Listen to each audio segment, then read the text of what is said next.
Guess what fun thing we're doing to celebrate Mapmen's 9th birthday? Going into space? Nope. The next best thing.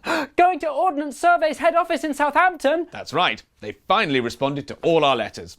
Dear Mapmen, fine. We will let you in and show you around if you promise to leave us alone forever. Shall we make a video while we're there? It would be rude not to. They're sponsoring us after all. Then we took the train to Ordnance Survey. It took a lot longer than expected. There it is. Thank you, Map. This building may look underwhelming, but inside is the home of Britain's most accurate and detailed mapping agency, Ordnance Survey. But who are Ordnance Survey? Ordnance Survey, or OS to its friends, are the makers of these classic maps, which show things like this and this and this and this and this and this and this.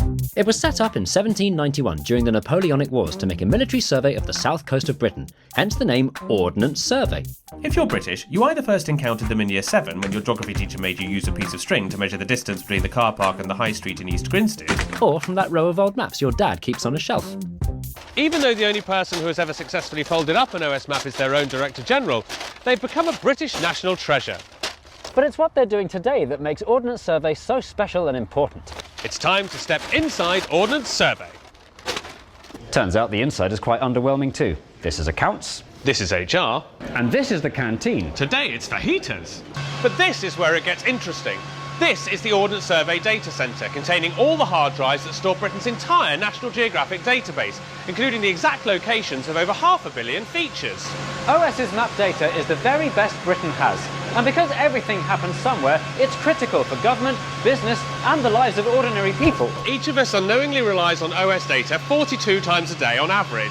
The best way to explain how is to show what life would be like in this country if it suddenly didn't have OS map data. 1. Broadband wouldn't work. Providers rely on OS's pinpoint data to lay and maintain their fibre optic cables. 2. There'd be no water, because water companies use OS data when repairing their pipes. 3. Buses would never arrive. They depend on OS data to track their location. 4. OS data powers most digital maps of Britain, so drivers wouldn't know where they were going. Excuse me, is this Stonehenge? 5. Nobody would ever get their parcels delivered. 6. Rubbish would continue to pile up outside our houses. 7. Without good old OS hiking maps, plenty of walkers would simply get lost. And 8. The emergency services who rely on OS data wouldn't find them, leaving them to die a slow and lonely death. It turns out OS has as many important uses as it does symbols, and Britain would be quite literally completely lost without it. There are constantly new roads, new housing estates, enlarged roundabouts, as well as railways closing and theme parks going out of business. And it's OS's job to keep track of all of it. At any one time, OS have about 200 people like Callum here surveying Britain, using fancy equipment like this. What's this? It's a stick, Jay, but it's a clever stick. When I plonk it in the ground, it talks to dozens of satellites, triangulating between them, it, and These.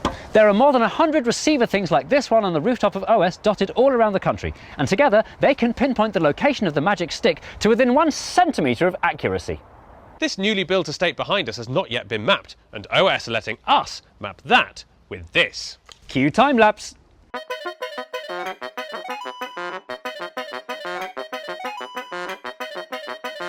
Stick.